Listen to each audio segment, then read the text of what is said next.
Welcome to The Code, your guide to health and human performance. I'm your host, Dr. Andrew Fix from Physio Room, a performance-based rehab facility here in Denver. On this podcast, we're going to explore the key areas of your life that impact your overall health and wellness, from sleep hygiene and stress management to nutrition, movement, relationships, and more. We bring you conversations with industry experts and top performers to share strategies they have for cracking the code on health and human performance. Now let's get to today's show. Welcome back, Code listeners. Dr. Andrew Fix here with Physio Room, bringing you another episode. Today on this show, we're going to return back to talk to Dr. James Stetson. He was on this show a few episodes ago. He's a doctor of chiropractic, sports performance chiropractor with our team here at Physio Room in Denver. And what we're going to talk about today is all things CrossFit Open. So thanks for coming back to the show, James. Absolutely. Really hard to go one room over. We try to make it convenient for our guests here on the Code. So what I want you to do for the listeners who maybe haven't heard the last episode that you were on is just give a brief background of yourself again. So I, like Andrew said, I'm a chiropractor here at Physio Room. I came here through Kansas City. I went to undergrad at the University of Arkansas and chiropractic school at Cleveland Chiropractic. Made my way out here to Denver in 2020, and I've been here ever since. Since we're talking CrossFit Open, I have been a competitive athlete since about 2015, made regionals on a team in 2016 in the Central, and then made the games last year in 2021 with backcountry CrossFit here in Littleton. Yeah. Awesome. Well, with your CrossFit experience, that's exactly what we want to talk to you about today. If you're into CrossFit, you know that the CrossFit Open is coming out here next week. As of the recording of this, we're sitting here on February 18th. CrossFit Open is less than a week away when the first workout drops. And having not ever participated in CrossFit myself, and we may have some listeners who have not participated in CrossFit themselves, Or maybe they don't even know people that do it. Can you give the listeners and even me just a rundown of like what exactly the CrossFit Open is? And, my understanding is it runs every year, but like, what is the CrossFit Open? What's the purpose of it? What's the sort of structure of it? And what can people expect if they are interested in participating in the CrossFit Open? Sure. So the Open has, and I'm going to try and touch on all your points there, but multiple purposes for one. So we'll kind of talk about those here in a second, but the Open itself is a 3-week online competition. Each individual does their own workouts, either in an affiliate, in their garage gym, submitting videos for judging purposes, or this year they have a new option of just having a certified judge your workout, and that's going to count for accreditation, if you will, on your score. You post your score to an online leaderboard if you so choose. You can obviously do the open workouts without posting scores to the leaderboard, but it's 3 weeks. The purpose, for one, is to build community within the CrossFit community, allow a lot of people across the world to do the same workouts together, kind of go through the same shared suffering experience and laugh about it and enjoy, talking about the things they did well, things that did poorly, and just funny moments that happen. But for some of us, the competitive side of things, it's the first step in the CrossFit Games season. So you have to make the top 10% individually this year to move on to quarterfinals. Okay. And so it's step one of a 4-step process to ultimately try to qualify for the CrossFit Games. Sounds simple enough. Simple enough. The structure is simple enough. Qualifying for the CrossFit Games, a whole nother animal. Now, something that you said, like one of the main purposes is to build community within the CrossFit, arena. Big time. And we just had Tristan Mitchell, owner of Lions Den, the gym we're sitting in recording this episode, sort of mentioned the same thing about, when people are here in the gym doing hard things together, it creates that shared suffering. You're doing hard stuff, you're pushing your body, and you form a bond with the people around you. And it sounds like that's exactly what you're talking about. People will be forming a bond with the community they're around doing these workouts. Oh yeah. And for most people doing the Open, especially those with experience of what the Open is, what it feels like, there's some of the not necessarily the most difficult workouts that you do, but a lot of people put a lot of themselves into those workouts. So you're going at a slightly different intensity than you would within like a CrossFit class or your own training. And that suffering piece, especially at the end, a lot of people are going to, be ending those workouts on their back, asking for air. Worn out. 15 minutes later, you're talking about how you almost failed that thruster, or how bad your quads hurt and you tried to do that box jump and your legs almost gave out on you, and how close you came to, cracking a shin open, stuff like that. If you've not busted a shin open doing a box jump in your life, let me tell you, you've never lived, you guys. And don't try it. Don't try it at home. Oh, I've had a couple of those, and the scars on the shins make you never forget them. That's for sure. It's a good time, and the stitches too, if you get so lucky. Well, so you said these workouts, the workout itself may not be the most intense thing, but the effort that the competitors put into it is going to be intense. Sure. Even if they, they feel confident about how they're going to perform going into it, they still don't leave anything on the table, it sounds like. So knowing that, you said this is 3 weeks long, is that correct? Correct.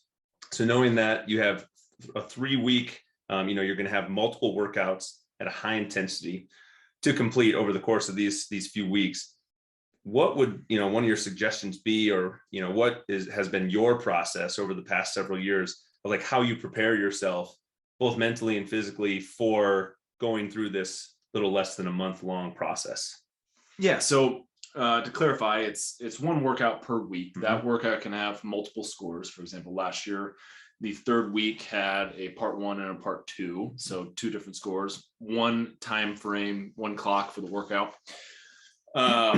But similar to what the purpose of the Open is, it's different for those in different situations. For some of us, the Open is the biggest competition of the year. For others in the competitive side of things, you're looking beyond the Open realistically.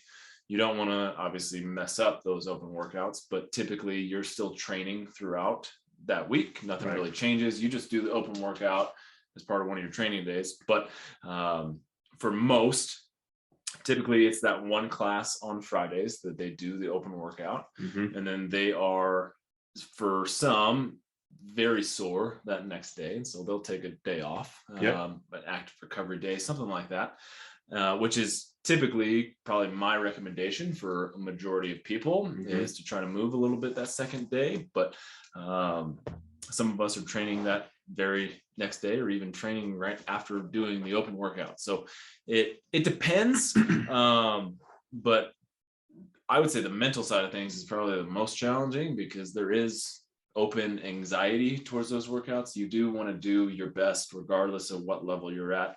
And there is a worldwide leaderboard that you are tracking yourself on, your friends are tracking you, and you can compete against people across countries. And your friend who moved to London 7 years ago, you guys can do the same workouts and compare scores. You never want to lose to your friend that moved to London 7 years ago, right? And his fish and chips is just way better than yours. So one workout a week for 3 weeks. And of course, everybody's goal or everybody's physical fitness level that does this is going to be a little bit different. Like you said, some people are fully expecting, based on their training and their experience, that their goal is to make it to the CrossFit Games, perhaps to perform really, really well at the CrossFit Games. Other people may know, I'm not going to the CrossFit Games, but I'm still going to work my tail off in these Open workouts. So knowing that you need to be able to come back that next week, hopefully get some training days in between those workouts, and then perform at a high level again the next week, just like maybe a professional athlete would do, where a football player has a game once a week, or basketball, hockey has multiple games a week. What are some of your recovery strategies? You had mentioned a active recovery day as a recommendation after one of the workouts. What are some other of your recovery strategy recommendations for those 5 or 6 days in between being ready to go for the next stage of the Open workout? Yeah, so great question. And I'll answer it kind of in 2 parts. One, I would say my biggest recovery suggestion is a good warm up. So a preemptive move in order to make sure that things are firing properly. You're not fighting through tightness when you get into, those full depth squats that you haven't done in a week or something like that. And then a good cool down at the end as well. Mm-hmm. Typically speaking, most of the places that you're doing the CrossFit Open workouts, you have a bike, you have a rower, something you can just like pedal on or slow pull for about 5 minutes, just get some flushing going on. Mm-hmm. Move some of those fluids that we've built up, some of that lactic acid. But the other thing that I would say is, and we've kind of been talking about this a little bit, those 3 weeks for some people are the most intense weeks of their CrossFit year. And what can sometimes happen is our capacity doesn't meet the load requirements that we force ourselves into and the intensity level that we build. So we get nagging injuries and stuff. And so shameless plug, I think it's good to have somebody that does a little bit of body work for you in between those 5-6 days in between those open workouts, sometimes more if things just aren't really loosening back up. Yeah, I mean, that makes sense. And it sounds a little counterintuitive to initially hear you say, I mean, I totally agree with you that one of your best recovery tips is to warm up. So something that, recovery people usually think of happens after the workout. You're talking about a warm up that you actually do prior to, so that you're able to perform more efficiently and potentially not be as sore or injury prone during the workout or post workout. Yeah. So that makes good sense to me. And then, yeah, I mean, what type of athlete that's pushing themselves at a really high level wouldn't benefit or enjoy having a massage or an adjustment or some dry needling or something that's going to help you just kind of like flush the system out, get ready for the next one. I think that's something that most, if not all, high level athletes participate in probably on a weekly basis. So that makes good sense to me. Yeah. And, here at Physio Room, we have our 3 R's, and we, reset during those 5 to 6 days before we reload for the next week of workouts. Yeah. Reset, restore, reload. So tell me, how long again have you been participating in CrossFit? How many years? So this will be my 8th open. 8th. I actually got an email about that this weekend or this morning. Congratulations. 8 years. Cool. Yeah. 8 years of pushing yourself.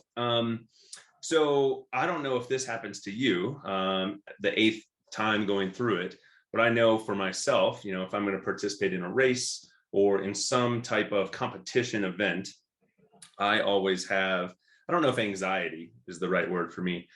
I guess it's more just like excitement and anticipation leading up to it. And I know sometimes it's tough for me to get a good night's sleep the 1 or 2 nights leading up to that thing, because I'm just chomping at the bit, ready for whatever it is, a race or something coming up. How have you kind of battled that situation? So for me, I don't necessarily get the night before jitters, if you want to call them that.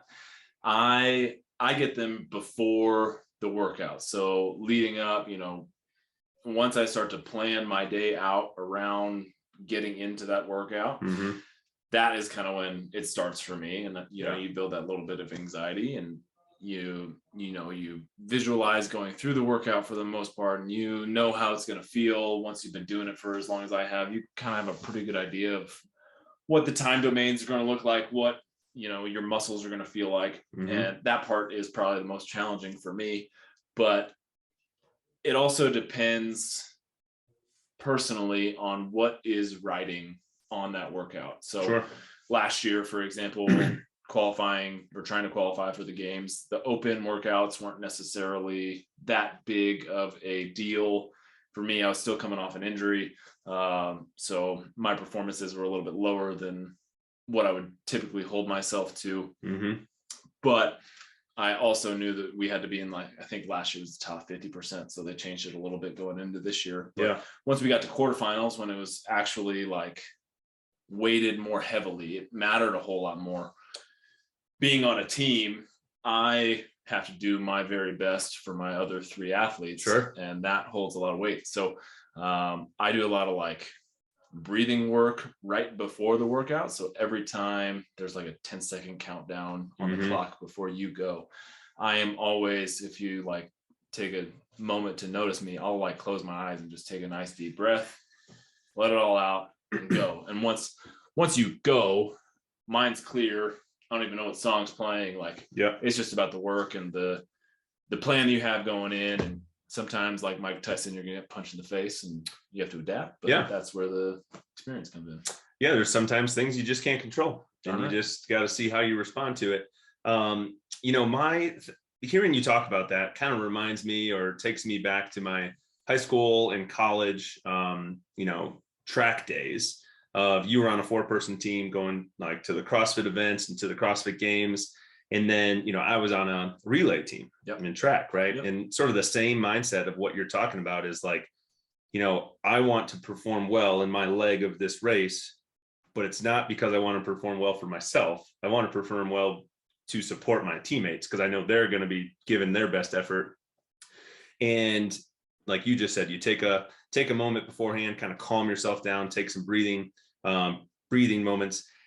Over the course of my high school through my senior year of college, that was a transition that I got a little bit better at. So I used to get jacked up before these races, and I'd be jumping around and doing this intense warm up and doing like 8 accelerations before I go run this 400. And people would always ask me like, Andrew, aren't you like wearing yourself out before the actual race? And so I started to kind of take some of that to heart.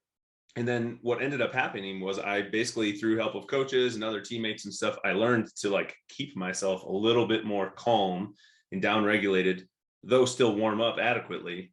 And once you know it, ran faster as a result of that, because I was just like mentally a little bit more focused and not quite as jazzed up.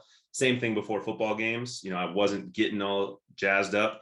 I was trying to be the more calm, cool, and collected person for my underclassmen teammates. So yeah, it's kind of the same thing, but that's my like team experience. And then hearing you talk about if you're training through an event like this, training through the CrossFit Open, we work with a lot of CrossFit athletes at Physio Room. So, a lot of them are going to be doing the same thing. We also work with a lot of runners, and the same 100%. Thing happens with races. Oh yeah. Right. Where someone's got an A race on the schedule, something that they're really training for. Maybe it's the New York City Marathon or the Boston or Chicago or whatever that might be, or a 10K. And they have other races on the schedule in the preceding months leading up to that, but they're not quite as concerned with how they perform during that. It's a workout. So the word that came to mind while you were talking was like, it depends what expectations you have for yourself during that particular event. Yes. And that's what determines the pressure or the anxiety that you have going into it. What expectations do you have? So yeah, all that makes sense. I would say that you don't want to be super relaxed going into any of them, even if you're ultimately supremely confident. Like there is a little bit of benefit to having a little bit of that like butterfly feeling, a little bit of that anxiety. Like it means something to you. And I think that if you're going into, a workout that you just don't care about how things go, then we're probably in the wrong place to start with. Yeah. You got to have some care, right? You got to be a little bit concerned of like, hey, you want to perform well. Otherwise, you probably shouldn't be doing it in the first place if it doesn't really matter to you. Yep. But you probably wouldn't be doing it if it didn't matter. Also you probably wouldn't have registered for it. Also true. So now that you've been doing it, this is going to be your 8th year, and then you've been actively treating clients for a few of those years. What as a provider now, not as an athlete, but as a provider who treats individuals who participate in CrossFit, what types of tips, or I guess maybe tips is not the right term. What types of things do you tend to see people come out of these open workouts with, like Lou said, some nagging injuries? Mm-hmm. What types of things tend to be nagging from these types of things?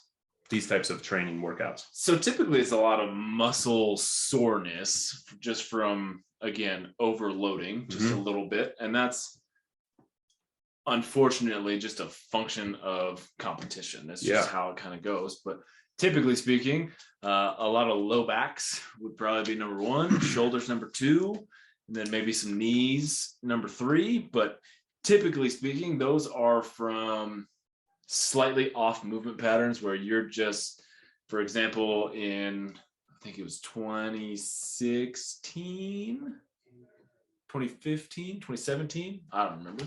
There One was of those. one of those In the mid 20 teens. I want to say 2017. I feel pretty confident on 2017, 17.1. It was a bunch of dumbbell snatch and burpee box jump overs. And it was the first time that a dumbbell snatch really had been programmed on a broad sense. It was the year of the dumbbell. So there was no barbells actually that year through regionals.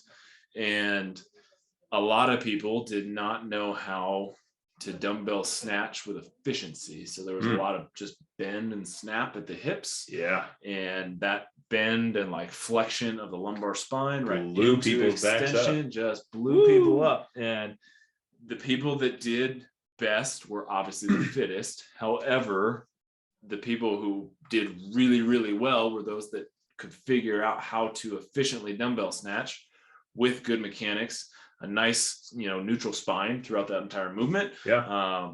And it's a game changer. Yeah. That makes sense. No matter what the competition is, your movement patterns are more efficient. You're usually going to, one, perform better. Two, you're going to feel better during and after it. So, so you mentioned that the Open in these couple weeks, for a lot of people that aren't going to be moving on to regionals and larger competitions, qualifying for the games, this is like this is it. This is the main like big time event that they're training for on the calendar. So how have you seen, at least in your own training or some of your teammates that you've competed with closely, how do you change your, like your nutrition strategies from normal training to what you do during the day of or during the week of the competition? Do you do any major overhauls there? I personally don't, but I have the same nutritional thoughts even on like rest days, for example. Some people change their, nutrition for rest days. I really don't. For me, typically speaking, I'm doing the open workouts in the afternoon, evening. And so I have eaten by that point in time. Sometimes I'll train fasted just because I don't like to eat in the mornings all the time. Yep. So ultimately, I like to be a little bit fed. I like to have something in my system, a little bit of glycogen that I've built up. And more than anything, hydration is probably key. If you follow me on Instagram, you saw that yesterday, a couple days ago, I posted a picture from a training camp that I was at last weekend and doing some element. I had one today. Electrolytes. Yep, I do it every day. But making sure that you're hydrated, you're not going to cramp up during the workout, stuff like that is probably more important, I would say, than the food itself. Yeah, and that's what I was curious if you were going to say, because I know that's one of the things that I always try to do pre-race or a big workout that I'm like concerned about, very much looking forward to performing well, is the several days before. I'm making sure I have my hydration dialed in. If for some reason I haven't been hitting a fluid number that I was, wanting to hit, or making sure I'm pumping a little bit more sodium, potassium, magnesium in those few days leading up to the event. Yep. Because if you wait until the day of the event, it's a little bit too late to do that. And if you've seen The Office, don't go pounding fettuccine Alfredo in the back alley 10 minutes before, your event. Contrary to popular belief, I came across that a little bit this weekend, just this topic of like carb loading, right? Yep. And one, you can't really carb load right before the workout. You do need some carbohydrates in your system if you want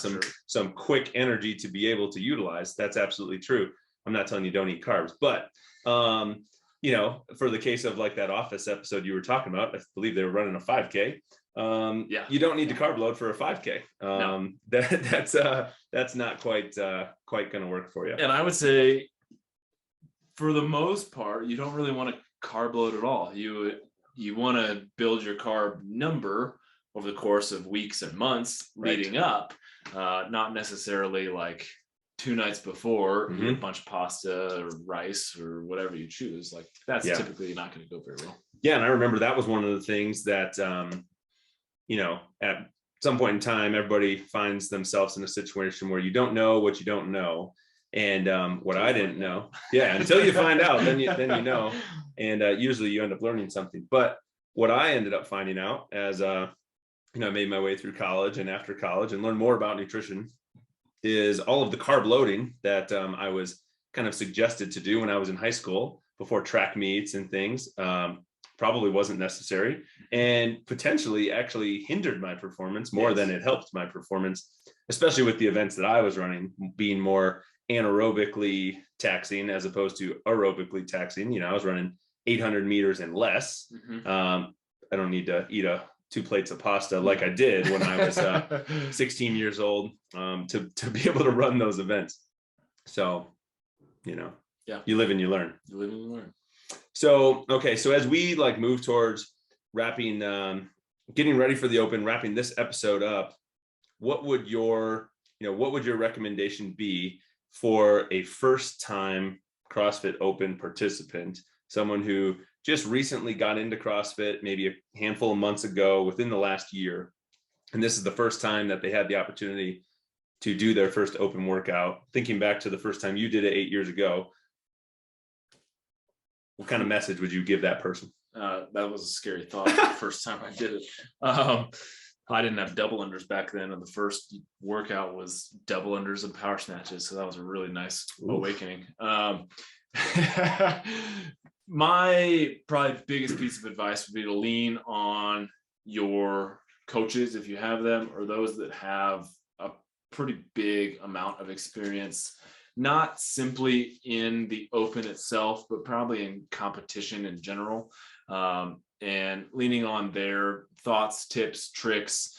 I know there's a bunch of programming services that put out, warm-ups and strategy things. And I know that actually we here at Physio Room are going to do the same thing as well, doing some warm-up stuff, not necessarily strategy, tips and tricks, but definitely some activations, things that, are our bread and butter. But lean on those that know kind of what is coming and how to handle each day. Don't necessarily just jump right in and think everything's going to go fantastically. And like we just said, live and learn. Take that experience and use it going into next year, and you might surprise yourself. Yeah, I think like you just alluded to something, like don't necessarily expect for everything to go perfectly smooth. I think that's one of the biggest takeaways that I've had with sport or competition type of situations is like, just know in the back of your head that there's a likelihood that something's not going to go according to plan, and that's okay. It's going to happen, and just like not let that rattle you can go a long way, because if it does, then maybe it trashes your mental state for the rest of the entire workout, or maybe even next week's workout, because you just can't get past that thing that happened. That snatch didn't go the way I wanted it to, or whatever. Or I was really hoping they didn't have this exercise in this workout, but they did. Usually it's going to be in there. If there's one that you want to avoid, it's probably going to show up. Yeah. So I like that. And you mentioned visualizing. So like, if the workouts come out on Thursdays, is that right? So, once you find out what that workout is, kind of picture that in your mind before you go do it. You mentioned you like to work out in the afternoon part of the day. I'm kind of the same way. I like to get a little food in my belly too. So 8th time through, where are you going to be doing your CrossFit Open workouts this year? Great question. Before I answer that, just real quick, back to the last one. Yeah. The other last little piece of advice that I would throw out there is, if you've never done the Open before, this is your very first time, and you have high expectations of yourself, maybe you will do awesome, but I would say don't put a lot of weight into where you rank on the leaderboard, because of just the broad scope of the Open. And there are so many super fit people out there across the globe, and it doesn't necessarily define you as an athlete. Would be my other piece of advice. But anyway, I will more than likely be doing my Open workouts at CrossFit Broadway. We run a Friday Night Lights event, and our membership kind of gets thrown onto teams, and each of us 6 coaches each get a team of athletes. So we're up against all the other teams. We each have, fun t-shirts that each coach gets to design. And I'm pretty excited about my t-shirt. I haven't seen it yet, but pretty looking forward to it, if you will. So I will more than likely be doing it there. If I'm doing any kind of redos or stuff like that, there's a chance that I'm doing it at Lions Den, backcountry. It just kind of depends on equipment requirements and space requirements. Yeah, sure. You just mentioned that your team, all the teams of your gym would have cool t-shirts. Mm-hmm. I remember when I was running track in college, at some of these meets, there'd be medals for places and this and that, especially like at the conference meet. Yep. You get your gold medal, your silver, your bronze, whatever. We had a guy on our 4x4 relay team. He was a sprinter on our team, and he would always come into the track season drastically undertrained. He would run really slow for his potential. He would run very slow for his level at the beginning of the season. And somehow this kid would drop so much time in his races from the beginning of the season until the end. But I tell you what, if there was a meet where instead of getting a medal, t-shirts were awarded, different color t-shirts like white, orange, and blue or whatever for the different places, you better bet he's gonna show up and he's gonna show out for that t-shirt because he cared more about getting the shirt than anything else. He wanted the shirts, he didn't want the medal, and he would have his best races whenever there was a t-shirt on the line. So yeah, I don't know. That's what I thought about when you said that. But you said there's a lot of fit people out there. If this is your first time doing this, or if you're running a race or whatever, and it's your first time doing it, I love the idea to not set some sort of blanket expectation on yourself of like, oh, I hope I do this well just for no particular reason, and let that be kind of your the bar that you set for yourself, however you do end up doing, just by going out in there and trying to perform your best. Yep. Because there's always going to be, or hopefully, I'm say it this way, hopefully there is always someone out there who is fitter than you or smarter than you or whatever, because I never like to be the smartest person in the room or the fittest person in the gym, because I always want something to chase, and something to strive for, and put myself around the people who are in the position that I would like to be in someday, so that I always have something that I'm chasing out there. Yep. So. And just, do your best, have fun. And like I said early on, enjoy the community. Like, this is probably the most fun that there is across the globe when it comes to the CrossFit community. Mm-hmm. Enjoy it. Trash talk a little bit with your friends. It's a good time. I think from the people that I've been around, the clients that I've had the opportunity to work with, always being involved in running and team sports and things, and just where I lived at the time, I never really ended up getting involved in a CrossFit gym or a CrossFit box. And I always thought I would really like it and like fit in well in that type of environment.